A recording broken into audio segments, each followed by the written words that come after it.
Our good Thursday morning, everybody. Good morning. All right. Well, test tube kangaroos is now a thing. Okay, so scientists in Australia have produced the first kangaroo embryo through in vitro fertilization. And of course, that's a big deal for the folks down under because the continent is home to hundreds of endangered species. And some of the most iconic, like koalas and Tasmanian devils, are marsupials. And researchers think that the process they developed for the kangaroo IVF could be applied to many of them.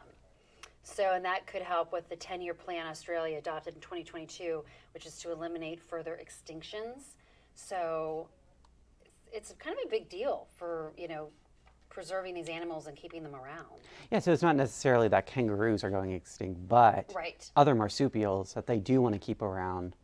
Right. They can use this and build off of it, right? Exactly. That's so this pretty cool. Right, and so they were able to do it. It's a big deal. I mean, kangaroos, they're pretty abundant down there, but the koalas and Tasmanian devils are, endangered. So it could be something to really bring up those populations. Yeah, they're kind of like deer here, but they can kick you. But I've never seen a kangaroo in person. I've always wanted to see one. I see them at the zoo. Does that count? Yeah, that counts. I mean, you saw one, but I don't think I've ever seen one. Yeah. If I have, I've forgotten about it. And what's amazing is their tail is massive. Yeah. And I guess they can actually recline back on that, and that's how they get their legs to kick. Yeah. So they fall back on their tail and they kick. I think kangaroos are so interesting, just because you don't see them around here. here. I know, and the way they hop around, and in the little pouch where the baby is. Yeah. That's adorable.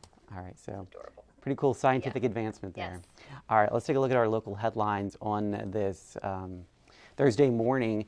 Albemarle County Fire Rescue.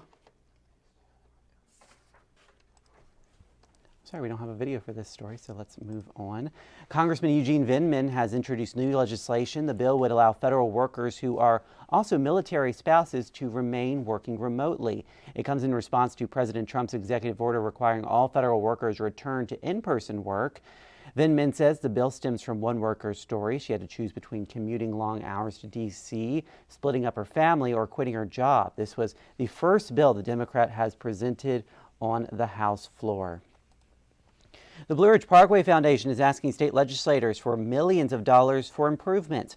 Officials say the $2.5 million requested would help with the Blue Ridge Rising Action Fund. That initiative has been developed with feedback from all the counties and towns that line the parkway. It aims to promote the off-road businesses and continue repairs after Hurricane Helene left many miles damaged. The Blue Ridge Rising Action Plan won the National Outstanding Public Engagement Award this week, which recognizes initiatives that best connect with their communities. And now is your chance to join the waiting list for housing vouchers in Albemarle County. Applications open February 17th and close 1 week later. The waiting list is based on a lottery system, which means the winners are chosen at random, but the county says it does prioritize veterans and those who are homeless, among others. The link to apply is on 29news.com. All right, so we are starting off this morning with a lot of schools on a delayed start. Yeah, and that's a good thing. Right now we're dealing still with that mixing going on across the area. We have issued a first alert weather day for the morning hours. Eventually the sleet, freezing rain will change over to a cold rain later this morning. And as we go into the afternoon, we'll start to see that actually starting to dry out. We'll see some sunshine later today. There you can see some of the wet roadways. So give yourself some extra time.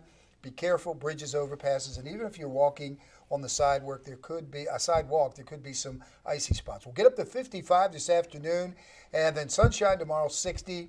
We're back into winter mode on Saturday, rain and snow showers. Sunday, we warm up into the mid-50s with sunshine, and additional rain and snow showers will be possible Monday, Tuesday. Mainly rain showers expected on Wednesday with highs around 43. So marginally cold air. We'll keep that mix in our forecast as we look ahead to next week, but you can see that tug of war going on with the temperatures over the next 7 days. It's really been a mixed bag weather-wise with the temperatures, with the precipitation, rain, ice. We've had some reports of thunder this morning. Thunder. Yeah. So all over the place. You can expect just about a little bit of everything. Yeah, interesting time of the year. All right. All right, thank you, David. And thank you guys for joining us on the Morning Rush. Here is a live look at US 29 at Hydraulic Road. As David mentioned, keep an eye out for those potential icy spots this morning as that icy weather starts to transition into rainfall. It looks wet here on the roadway here in Charlottesville. I hope you guys have a great Thursday morning out there. We'll see you again on 29 News at noon.